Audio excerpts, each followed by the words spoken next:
છોટાઉદેપુર નગરમાંથી પસાર થતી ભૂગર્ભ ગટર યોજના કે જે ઓરસંગ નદી થઈ તેનો નિકાલ પીપલેજમાં આપવામાં આવેલ હોય, જે પાઇપલાઇનમાં ભંગાણ અને ઠેકાણે સર્જાતા પાણીના ફુવારા ઉડી રહ્યા છે, જેને લઈ તેના થોડાક જ અંતર ઉપર આવેલ નગરપાલિકા વોટર વર્ક્સ કે જ્યાંથી નગરજનોને પીવાનું પાણી આપવામાં આવે છે, ત્યારે ગંદુ પાણી પીવાના પાણીમાં મિશ્રિત થવાની ભીતિ નગરજનોમાં સેવાઈ રહી છે અને નગરમાં રોગચાળો ફાટી નીકળે તેવા ભયના ઓથારમાંથી નગરજનો પસાર થઈ રહ્યા છે અને માંગ કરી રહ્યા છે કે તંત્ર વહેલામાં વહેલી તકે દુરસ્ત કરવાની કામગીરી ઉપાડે, નહીં તો આંદોલન કરવાની ફરજ પડશેની ચીમકી પણ ઉચ્ચારી રહ્યા છે। યલગા ન્યૂઝ છોટાઉદેપુરની ટીમ અને ન્યૂઝ તેમની ત્યાં પહોંચી તેઓની સમસ્યાને વાચ આપવા પ્રયત્ન કર્યા હતા। છોટાઉદેપુર નગરમાં ભૂગર્ભ ગટર યોજના પાઇપલાઇન અસ્તિત્વમાં છે, જેમાં નગરજનોના બાથરૂમ સહિતના ઘર વપરાશના પાણીનો નિકાલ જેમાંથી પસાર થાય છે તે અંતર્ગત નગરની તમામ પાઇપલાઇનના પાણીનો નિકાલ છોટાઉદેપુર તાલુકાના પીપલેજ ગામે કરવામાં આવેલ છે, ત્યારે નગર અને પીપલેજ વચ્ચે આવેલ ઓરસંગ નદીના પટમાંથી આ પાઇપલાઇન પસાર થાય છે, જેમાં અનેક વખત ભંગાણ સર્જાય છે, જેનું મજબૂત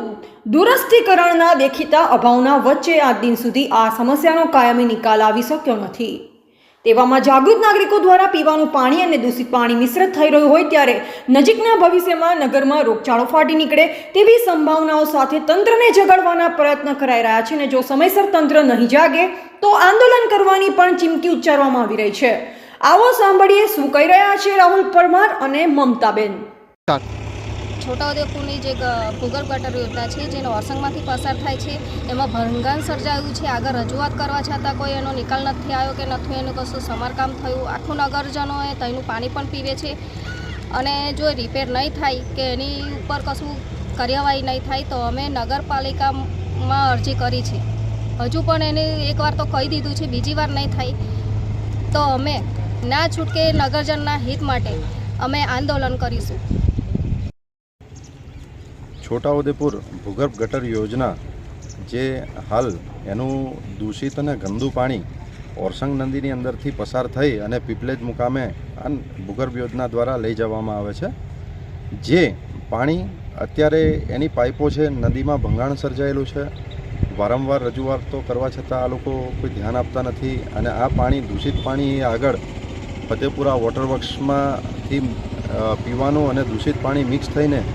લોકો સુધી સીધું પહોંચે છે અને આનાથી મોટો ખતરો અનુભવાઈ રહ્યો છે। લોકોના આરોગ્ય સાથે ચેડા થઈ રહ્યા હોય તેમ દેખાઈ રહ્યું છે અને આને જો તાત્કાલિક નિરાકરણ ન કરવામાં આવે તો અમારે આંદોલન પણ કરવું પડે એવી પરિસ્થિતિ સર્જાઈ છે, કારણ કે આ ખૂબ ગંભીર બાબત કહેવાય અને તાત્કાલિક નિકાલ આનો કરવો પડે। અમે અવારનવાર રજૂઆતો કરતા રહીએ છીએ પણ આ લોકો કોઈ ધ્યાન આપતા નથી, એટલે નગરપાલિકાનું તાત્કાલિક ધ્યાન આપે અને આ કામ કરે એવી અમે સૌ માંગ કરી રહ્યા છે। Rahul Parmar.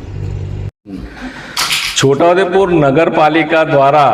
Gujarat urban development management Gandhinagar દ્વારા એક નગરપાલિકાના માધ્યમથી ભૂગર્ભ ગટર યોજના છોટાઉદેપુર નગરમાં આજથી 5 વર્ષ પહેલાં બનાવવામાં આવી છે અને આખા નગરનું પાણી મિશ્રિત થઈને એસટીપી લાઇન દ્વારા, એટલે એ એસટીપી લાઇન જે પસાર થાય છે એ કવાંટ પુલની નીચે થઈને પાણીમાં થઈને એ જાય છે, એટલે એ પાણીમાં તૂટી ગઈ છે આ એસટીપી લાઇન, બીજી વાર તૂટી ગઈ અને એ તૂટી જવાના કારણે એ આખા હજારો ને સેંકડો લીટર પાણી દૂષિત મળ-મૂત્ર મિશ્રિત, એમાં કેમિકલયુક્ત પાણી પણ આવે,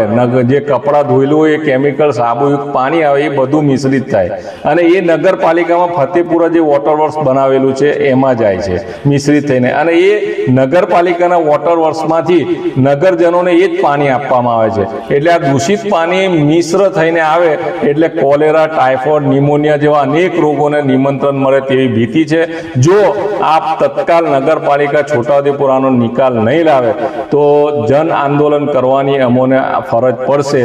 એવી હું ચેતવણી આપું છું નગરપાલિકાને।